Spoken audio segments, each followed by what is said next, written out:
예, 오늘 사사기 이제 마지막 19장부터 우리가 좀 보도록 하겠습니다. 성경 속에 도대체 이런 얘기들이 왜 기록되었냐, 우리가 또 이렇게도 생각을 해보기도 하고, 사사기를 지금까지 쭉 보니까 계속해서 이게 말 그대로 점입가경이다. 완전히 지금 끝을 보는 그런 듯한 느낌이 들죠. 특히 19장에서는 어떤 레위인, 그래 따지면 하나님을 섬기는 성직자지 않습니까? 근데 그 사람도 첩이 있는 거예요. 그게 고대 세계였다고 하지만은 이 레위인인데 또 첩을 두고, 그리고 이 첩도 또 행음을 하는 거죠. 한마디로 바람기가 가득한 여자, 그런 여자 있잖아요. 껌 씹고 다니면서 오빠 이러면서 매일 이렇게 자기 서방님을 두고 있으면서도 그것도 성이 차지 않아 가지고 이 남자 저 남자 만나면서 행음하고 다니는.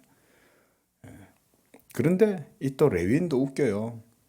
그런 첩이면 정실 부인도 아닌데 그럼 그냥 내버려 둬버리면 되는데, 이거 또 그 여자 또 행음하는 여자가 그렇게 또 그래가지고는 그 여자한테 또 찾으러 가는 거죠.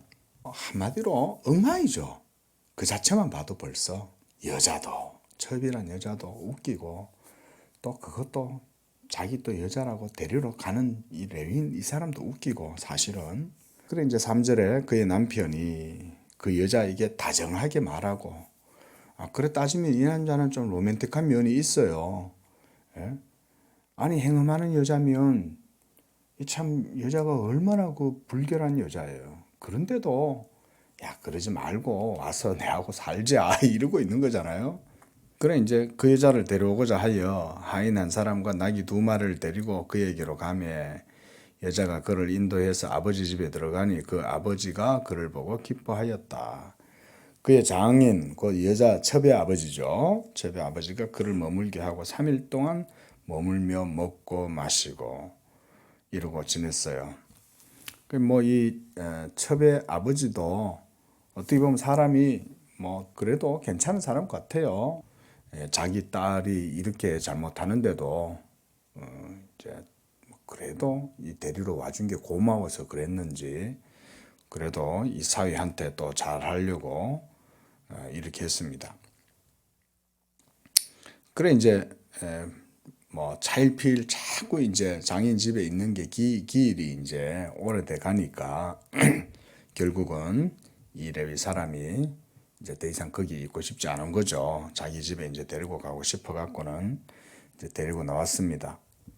그래서 이제 돌아가는 길에 이제 한 곳에 이제 유숙을 하려고 했어요. 종이 우리가 이 기브아라는 이제 한 성에 우리 유숙하고 가십시다 이렇게 이제 제안을 하니까 이 사람이 우리가 여기 말고 이제 다른 곳에 가서 유숙을 하자 이러면서 그가 5절에 기브아로 들어갔다 그랬습니다. 이 기브아는 베냐민에 속한 땅이었다 그랬습니다.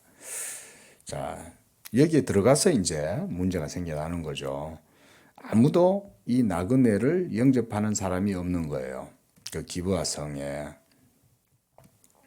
보통 율법에 의하면 나그네를 영접하는 것이 또 율법의 규례라고도 할 수 있습니다. 그래서 나그네를 보거든 그냥 두지 말고 누구든지 그를 영접해서 대접하고, 이게 또 율법에 또 그렇게 말씀하고 있기 때문에 누가 자기 좀 데려가서 먹여줄 사람 없나 이러고 이제 그 기브아에서 있을 때 16절에 한 노인이 이제 그를 보고는 자기 집으로 데려갑니다. 그래서 21절에 그를 데리고 들어가서 나귀에게 먹이고 또 그들의 발을 씻고 함께 먹고 마셨다 그랬습니다.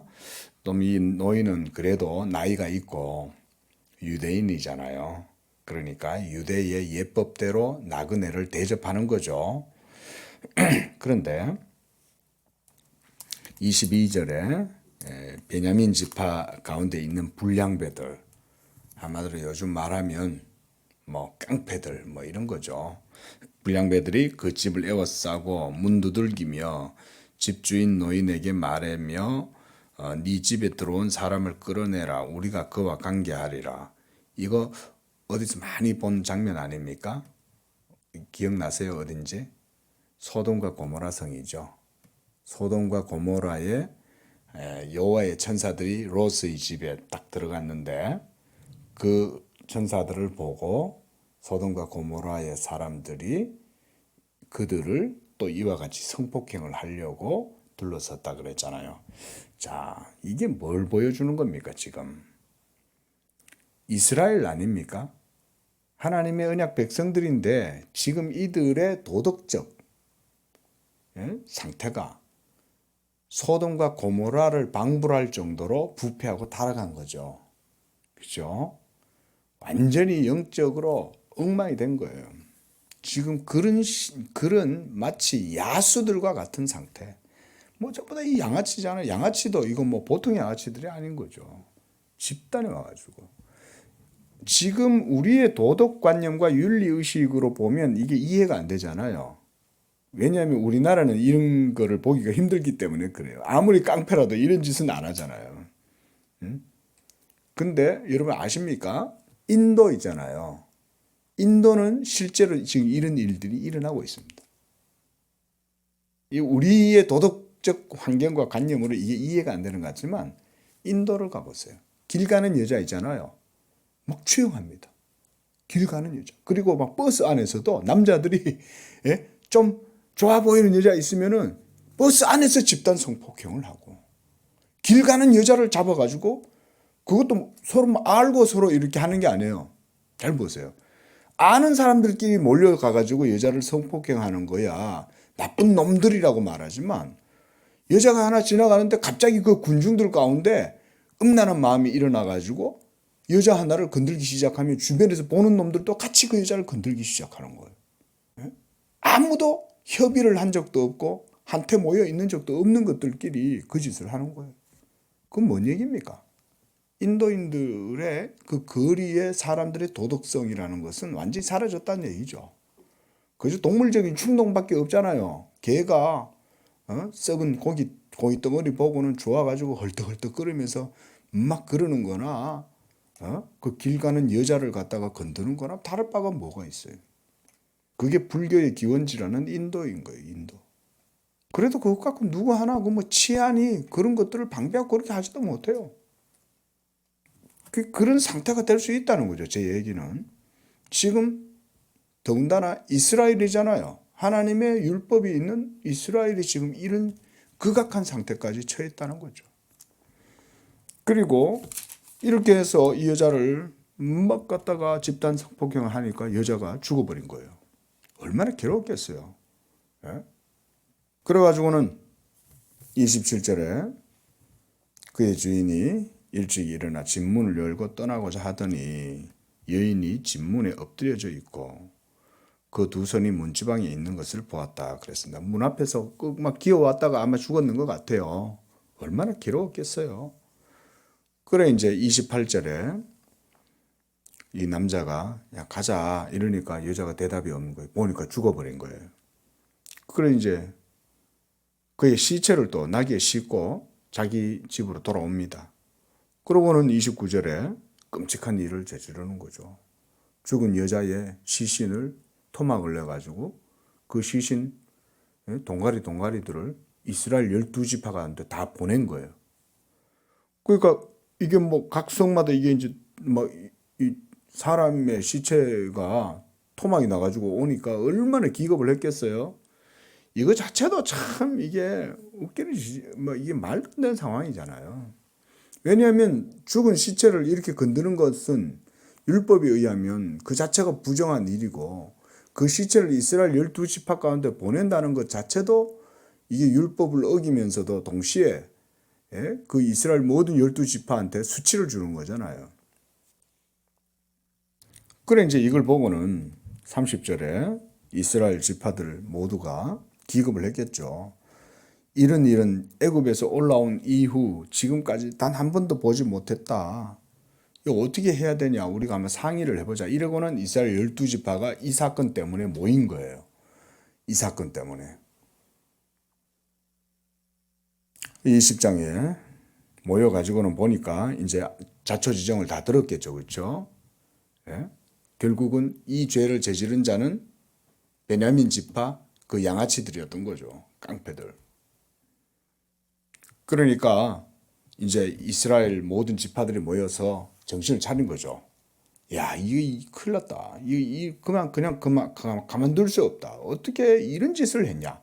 이래가지고는 또 이스라엘 뭐 여러 지파들이 모여가지고 자기네들끼리 이제 회합을 해갖고 이제 자기네들끼리 이제 결심을 한 거예요. 야, 우리가 이 베냐민을 멸하기까지는 모두 다 저들을 진멸하기까지는 우리가 그들 가운데 우리의 딸들도 주지 말자. 이렇게 자기네들끼리 이제 모여서 다 저걸 한 거예요. 그래 이제 이스라엘 자손들과 베냐민 자손들이 모여서 싸운 거예요. 싸우는데 여기에서도 하나님께서 이스라엘 백성들을 그렇게 따지면 그냥 내버려 두시는 거죠. 그래 이제 이 17절에서부터는 18절에 이스라엘 백성들이 베델에 올라가서 하나님께 기도하는 거예요. 누가 먼저 올라가서 베냐민과 싸울까요? 그랬더니 유다가 먼저 갈지니라. 그리고 올라갔는데 졌어요. 하나님이 올라가서 싸우라 그랬는데 졌단 말이죠. 하나님이 넘겨주겠다는 말씀을 하지 않았죠. 그래 따지면 내가 이기도록 해줄게 라고 말씀하시진 않은 거예요. 유다가 올라갔다가 이제 패하고 다시 돌아온 거예요. 그래가지고 22절에 보니까 또 스스로 용기를 내어 첫날 전열을 갖추었던 곳에서 다시 전열을 갖추어서 또 하나님 앞에 기도합니다. 그러면서 하나님께 23절에 내 형제 베냐민 자손과 싸우리까 하니 하나님이 올라가서 치라 또 이렇게 말씀하시는 거예요. 그래서 베냐민 자손을 치러 나아가며 그 이튿날도 다시 또 베냐민 지파가 또 이겼어요.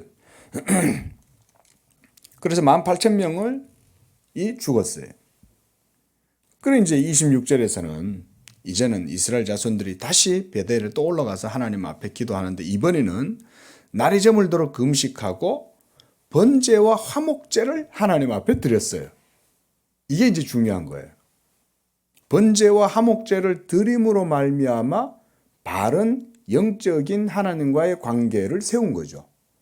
희생제물이 없이 번제물이 없이 하나님 앞에 기도한다 한들 하나님께서 그들을 받으시지를 않는 거죠. 그러나 이번에는 번제와 화목제를 드리고 그리고 그들이 하나님 앞에 마음을 더욱더 온전하게 한 거죠. 그런 다음 27절에 여호와 자손이 여호와께 물으니 그때에는 하나님의 언약궤가 거기 있고 엘르아살의 아들 비느하스가 그 앞에 모시고 섰더라. 그리고 이번에는 하나님이 이렇게 응답하시죠. 내가 다시 내 형제 베냐민 자손과 싸우리까 말리까 이렇게 하니까 이번에는 하나님이 제대로 말씀해 주시는 거예요. 올라가라. 내일은 내가 그를 너의 손에 넘겨주리라.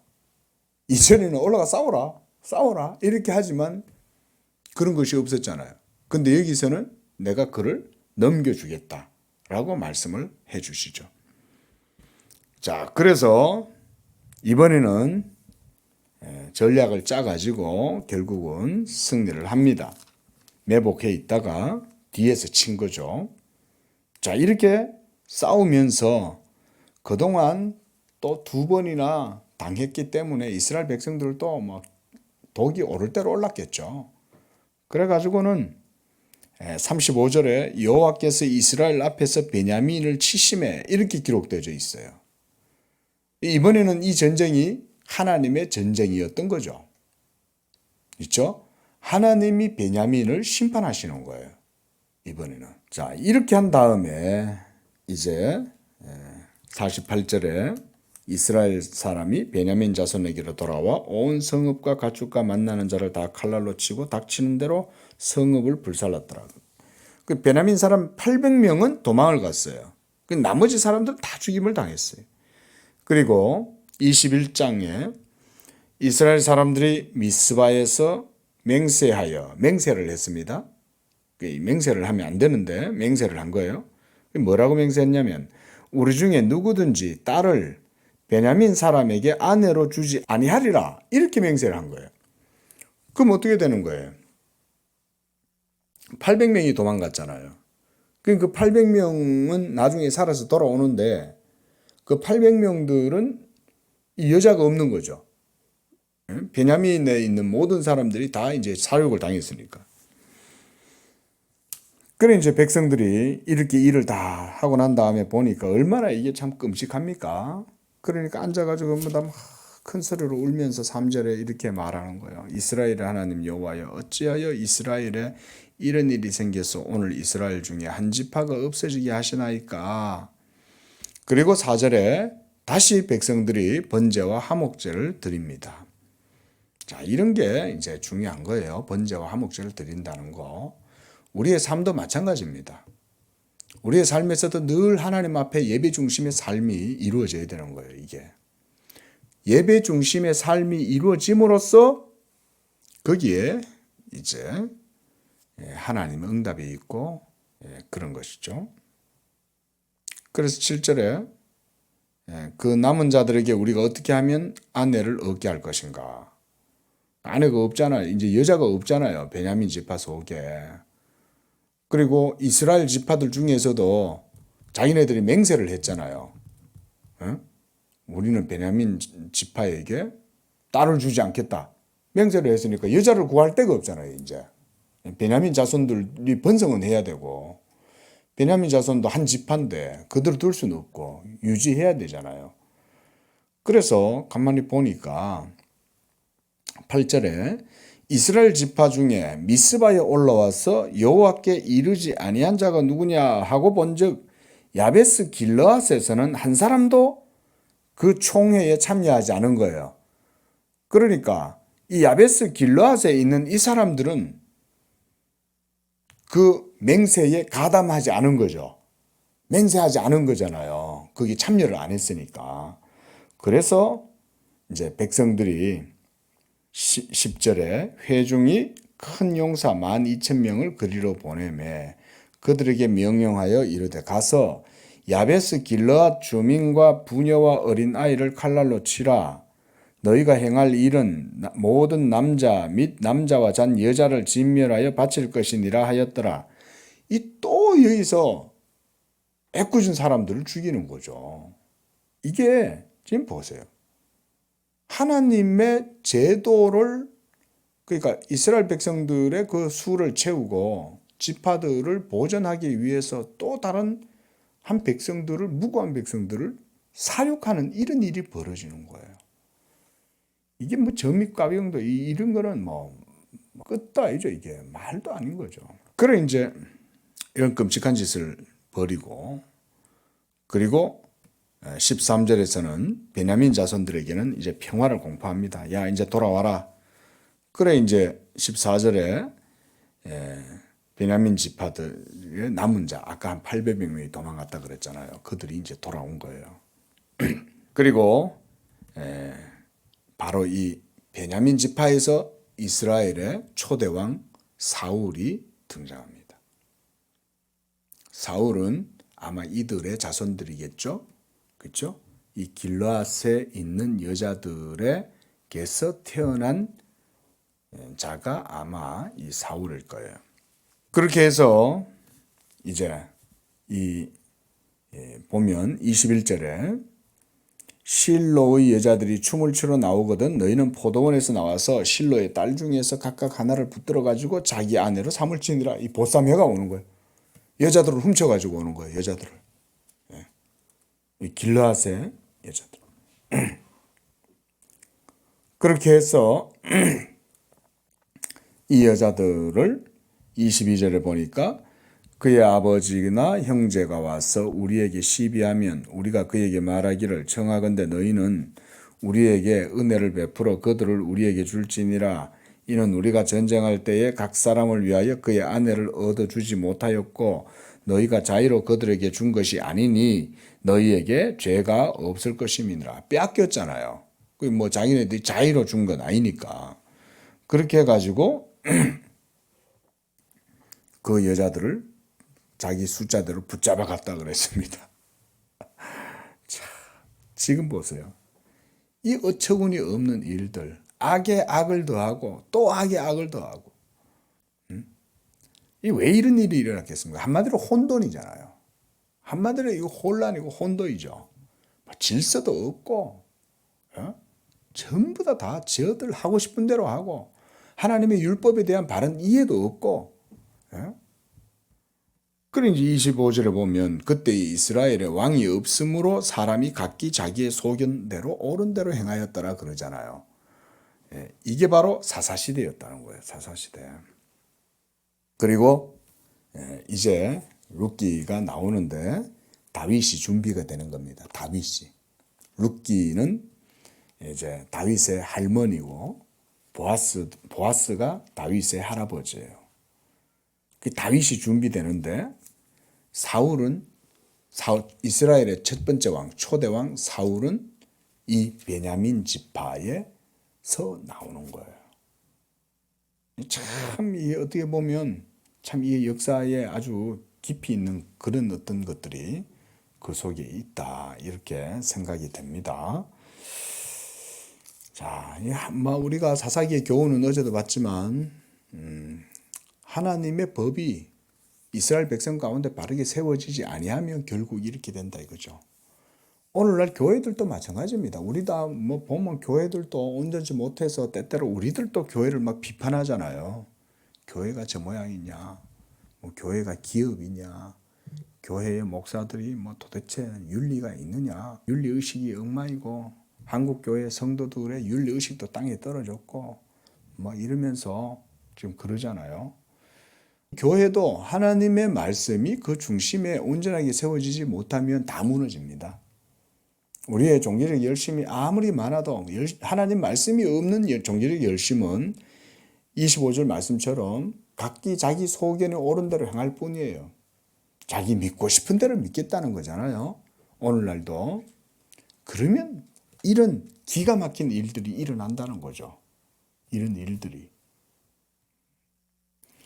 하지만 이때 당시에는 이제 아직 왕이 없고 그러다 보니까 백성들은 너무나 이 믿음이 없고 하나님 말씀을 거역하고 이러면서 이런 일들이 일어나게 된 거죠.